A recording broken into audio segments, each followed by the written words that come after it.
You're watching Carlyle's Picks.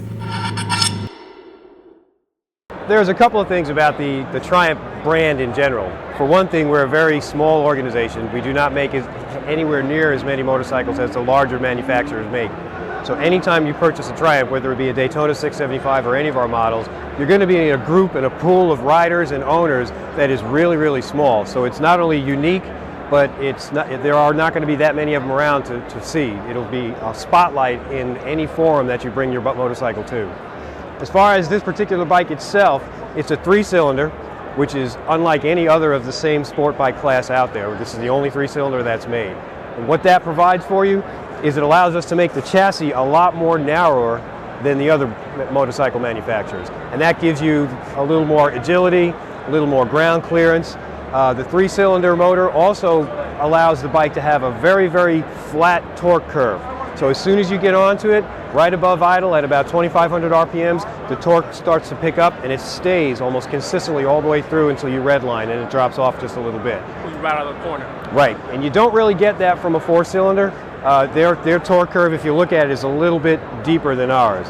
So from that perspective, it gives you a little more power, gives you a little more handling precision, and it's also very unique in its class. It's the lightest, the most narrowest chassis in the 675 or the 600 class.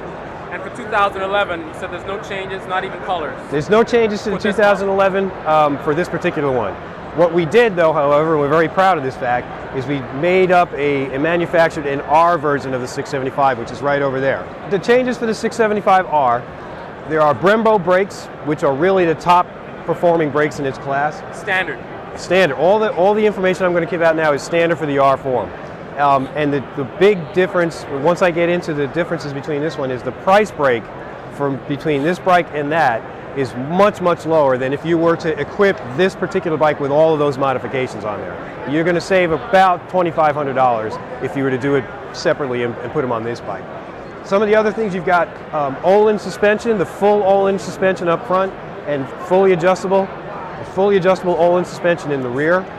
It has a brand new paint scheme, the crystal white, which is, as you can see, is really, really beautiful. That's beautiful. The accented subframe in the red is another attribute that we brought out this year, matches the rim trim, the wheel rim trim. On the other side, you've got a quick shifter, which is a race bike type of application. It allows you to shift quickly without ever even using the clutch, and you'll find that on most race bikes nowadays. Another race bike type attribute is carbon fiber pieces that we put in there, some infills that tip at the end of the exhaust. And as you know, carbon fiber is very light and very strong. So it gave us the ability to drop about 11 pounds on that bike from this one right here. So it sounds like there's a lot of performance that's standard in the bike as far as race track performance.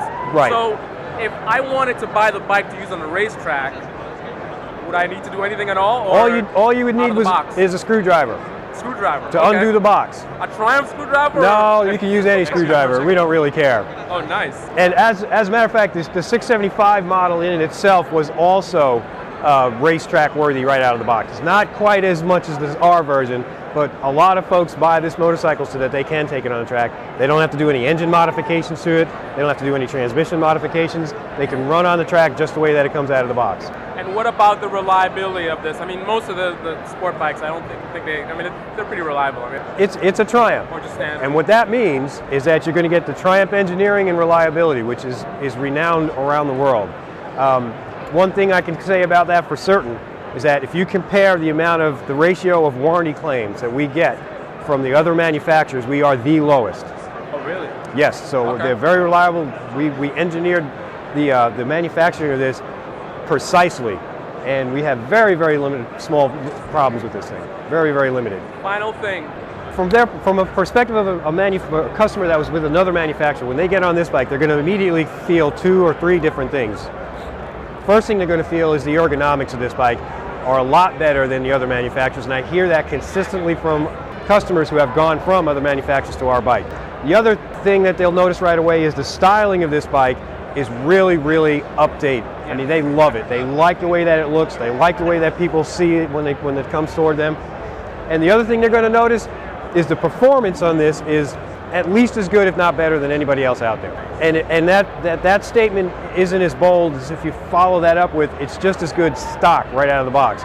Other manufacturers, they modify their bikes right out from, they don't even go on the track first. They modify them first and then they go out there.